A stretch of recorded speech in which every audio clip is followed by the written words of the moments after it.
నంద్యాల ప్రభుత్వ ఆసుపత్రిలో చనిపోయిన వెంకటరమణకు ఫైనాన్స్ అష్యూరెన్స్ ఇస్తానని మాట ఇచ్చిన నంద్యాల జిల్లా కలెక్టర్ రాజ్కుమార్ దివ్య. చనిపోయిన వెంకటరమణకు ఫైనాన్స్ అష్యూరెన్స్ ఇస్తానని చెప్పిన కాపీని నంద్యాల ప్రభుత్వ ఆసుపత్రి సూపరింటెండెంట్ రిలీజ్ చేశారు. రమణ అనే పేషెంట్ 40 ఏళ్ల వయసున్న మనిషి కొలిమిగొండ నుంచి వచ్చి 29వ తేదీ ఇక్కడ జీజీహెచ్ లో అడ్మిట్ అయినాడు. ఆర్థో విభాగంలో ఎముకలకు చూస్తారు. ఆ డాక్టర్ల దగ్గర అడ్మిట్ అయినారు. ఆ వార్డులోన హిస్టరీలోకి వెళ్తే అంతకు ముందు 6 వారాల నుంచి కాలికి ఏదో దెబ్బ తగిలింది. ఆయనకి 6 వారాల పాటు బయట ఎక్కడో ట్రీట్మెంట్ తీసుకున్నాడు. ఆయన రైట్ ఫుట్ కి రైట్ పాదం అక్కడ దెబ్బ తగిలి బాగా చీమ్ పట్టింది. అది ఇట్లా పాదం పట్టుకుంటే చీమ్ బయటకు వచ్చేది అని వాళ్ళ హెచ్ఓడి గారు కానీ చెప్తున్నారు. దానికి ఆపరేషన్ అవసరం అవుతుంది అని చెప్పి ఆ చీమ్ తగ్గితే గానీ ఆపరేషన్ చేసేదానికి కాదనమాట. అందుకని ఆ రోజు నుంచే 29వ తేదీ నుంచే యాంటీబయాటిక్స్ స్టార్ట్ చేశారు. యాంటీబయాటిక్ సెఫ్ట్రాక్సోన్ అనేది ఒకటి, ప్యాంటాప్ అనేది ఒకటి, 2 ఇంజెక్షన్లు 29వ తేదీ స్టార్ట్ చేశారు. ఇంతవరకు గానీ అదే ఇంజెక్షన్లు ఇస్తూ ఉన్నారు. అంటే చీమ్ తగ్గాలి, ఇన్ఫెక్షన్ తగ్గితే ఇక్కడ మనది హాస్పిటల్ సప్లై అండి. Hospital supply. ఈ సెఫ్ట్రాక్సోన్ అనే యాంటీబయాటిక్ ఆల్మోస్ట్ 80 to 90% అందరి పేషెంట్లకు కానీ వాడుతూనే ఉంటాము. దాదాపు 100లో ఇంజెక్షన్లు పేషెంట్లకు అందరికి కూడా ఇస్తూనే ఉంటాము. ఎవరికి కానీ రియాక్షన్ ఇంతవరకు రాలేదు ఇక్కడైతే కనుక. సో ఈ రోజుకి వాళ్ళు నిన్నటి నుంచే ప్రిపేర్ చేసుకున్నారు ఆపరేషన్ థియేటర్ తీసుకుపోవాలని. అందుకని ప్రిపేర్ అయిపోయినాడు పేషెంట్ కూడా. పొద్దున మళ్ళీ యాంటీబయాటిక్ ఒక Pantop injection, ceftriaxone and Pantop 2 ఇంజెక్షన్లు ఇచ్చారు. ఇచ్చిన వెంటనే పేషెంట్ కొలాప్స్ అయ్యారనమాట. కొలాప్స్ అయితే వీళ్ళేమి అపోహపడుతున్నారంటే ఆ ఇంజెక్షన్ వల్లే అని. నిజంగా ఆ ఇంజెక్షన్ వల్లే అయితే 8 రోజులు ఉండదండి. అదే అవును, అది కొలాప్స్ అయినాడు. ఆ కొలాప్స్ అయ్యి చనిపోవడం అంటే వెంటనే మెడికల్ గా కామన్ కాజ్ వచ్చి హార్ట్ అటాక్ వచ్చి హార్ట్ అరెస్ట్ అయిపోతుంది, గుండె అరెస్ట్ అయిపోతుంది. ఇంకా బ్లడ్ సప్లై లేకపోతే డెత్ అయిపోతారు. సడన్ గా డెత్ వచ్చేది వన్ అండ్ ఓన్లీ కాజ్ వచ్చి హార్ట్ అటాకే. ఎందుకంటే ఆయనలో రిస్క్ ఫ్యాక్టర్ కూడా ఉంది. కాన్స్టెంట్ క్రానిక్ చైన్ స్మోకర్ అని వాళ్ళకి కానీ తెలుసు. అది పేషెంట్ ఆడ వార్డులో గాని ఇక్కడ తాగకూడదు అని చెప్పినా గాని తాగేవాడంట. ఆడ చుట్టూ ఉన్న పేషెంట్లు వాళ్ళందరికి కానీ తెలుసు స్మోక్ చేసేది. బాత్రూమ్ లో గానీ పోయి తాగేసేవాడంట. ఈ రిస్క్ ఫ్యాక్టర్ ఒకటి ఉంది ఆయన దగ్గర. ప్లస్ ఇప్పుడు మీరు కానీ చూస్తూ ఉంటారు 20-25 ఏళ్ళు 30 ఏళ్ళలో కానీ సడన్ గా కొలాప్స్ అయిపోతున్నారు.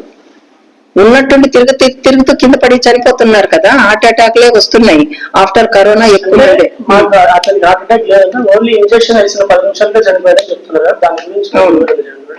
అంతకుముందు హార్ట్ అటాక్ అనేది లేకపోయిండొచ్చు. అంటే ఊరికే హార్ట్ బర్న్ లాగా ఉంటది వాళ్ళకి. ఏమంటారు, గ్యాస్ ట్రబుల్ ఉంది అట్లని అనుకుంటారు. కామన్ గా అదే అనుకుంటుంటారు. ఇదేమైనా కొంచెం మంటగా నొప్పిగా ఉన్నా గానీ ఇదే మా గ్యాస్ ట్రబుల్ అని అంటుంటారు. దానికోసమని అదే పనిగా ట్రీట్మెంట్ తీసుకోకుండా ఉండొచ్చు. నాకు హైలీ రిస్క్ ఫ్యాక్టర్ వచ్చి క్రానిక్ చైన్ స్మోకర్. ఆ స్మోకింగ్ అనేది చాలా డేంజర్ అండి. ఉండే వాళ్ళకి కానీ చెప్తున్నాను. ఈ ఆల్కహాల్ తాగే వాళ్ళకంటే హై రిస్క్ ఫ్యాక్టర్ వచ్చి స్మోకింగ్. రక్తనాళాలు కుంచిపోతాయి. ప్లస్ స్ట్రెస్ అండ్ స్ట్రెయిన్ ఉండొచ్చు. ఆపరేషన్ థియేటర్కి వెళ్ళాలి ఆ భయం ఉండొచ్చు. ఒక్కసారి సూది గుచ్చిన తర్వాత కొంచెం నొప్పి అయిన తర్వాత కానీ ఆ స్ట్రెస్ అండ్ స్ట్రెయిన్ ఇంకా అగ్రవేట్ అవుతుంది. ఇవన్నీ aggravating factors plus chronic smoker plus ఆ సిమ్టమ్స్ అవన్నీ కనపడేది హార్ట్ అటాక్ లాగే అనిపిస్తుంది. ఇంజెక్షన్ వల్లే అని అంటే 8 రోజులు ఆ ఇంజెక్షన్ వేస్తున్నాం కదా, 8వ రోజే ఎందుకు చనిపోతారు?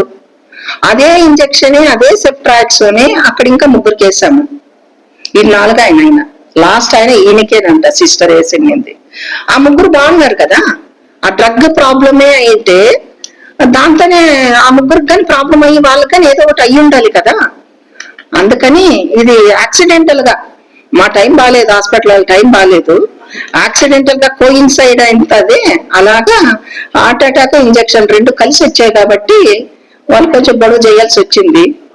అదే వాళ్ళు కూడా మెయిన్ ఏంటంటే నార్మల్ డెత్ అయినా కూడా 1 గంట అయినా కూడా ఎవరు రెస్పాన్స్ కాలేదు, ఎవరు రాలేదు, డాక్టర్స్ మాకు ఏం ఎక్స్ప్లెయిన్ చేయలేదని వాళ్ళు ప్రధాన ఆరోపణ. మీరు కూడా యాక్చువల్లీ 8 o'clock పోలీస్ డిపార్ట్మెంట్ కూడా దిగింది హాస్పిటల్లో. కొన్ని వరకు కూడా మీరు కూడా హాస్పిటల్లో ఉన్నాను నాకు తెలియదు అని కూడా చెప్తున్నారు. అంటే స్పాట్ బేస్డ్ హాస్పిటల్లో ఏ విధంగా ఆ విషయం చెప్తా. నైట్ డ్యూటీ డాక్టర్ ప్లస్ ఇంకొక అబ్బాయి అసిస్టెంట్ ప్రొఫెసర్, ఆ అబ్బాయి 5 ఏళ్ళు సర్వీస్ ఉండే అబ్బాయి, చిన్నోడేం కాదు, ఔసజ్యం కాదు. వాళ్ళిద్దరు కూడా చూస్తున్నారు, వాళ్ళకి చెప్పారు కూడా అక్కడే. అది డెత్ అయింది 7:45కి. వాళ్ళనేది 6 గంటలకు అంటున్నారు, 7:45కి 7:30 అని రాశారా కేస్ షీట్ లో.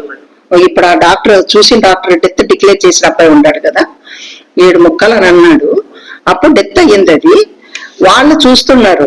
ప్లస్ వీళ్ళు ఇంకా చెప్పాలంటే వీళ్ళు ప్రొఫెసర్ హెచ్ఓడినో వీళ్ళు వచ్చారు. వస్తే ఆ పోలీస్ ఎస్ఐ ఎవరున్నారు, ఎస్ఐ వాళ్ళు ఉన్నారంట. వాళ్ళు చాలా రేంజ్ లో ఉన్నారు. సార్ వెళ్ళొద్దండి సార్, ఇంతవరకు అనలేదు, మీతో అంటున్నాను మాట, చెప్పొచ్చో లేదో తెలియదు, వద్దు సార్ వెళ్ళొద్దండి సార్, కొంచెం వాళ్ళు తగ్గితే చూద్దామని వాళ్ళనే ప్రొటెక్షన్ గా తీసుకొని మీరు లోపలికి వెళ్ళి ఉండాల్సిందే అని నేను అన్నాను.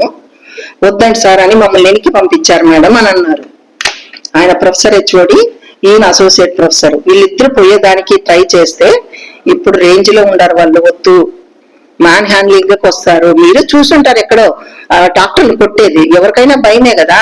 ఆ మాట అంటే మేము వెనక్కి వచ్చాం మేడం అని వీళ్ళు అంటున్నారు. నేను చెప్తే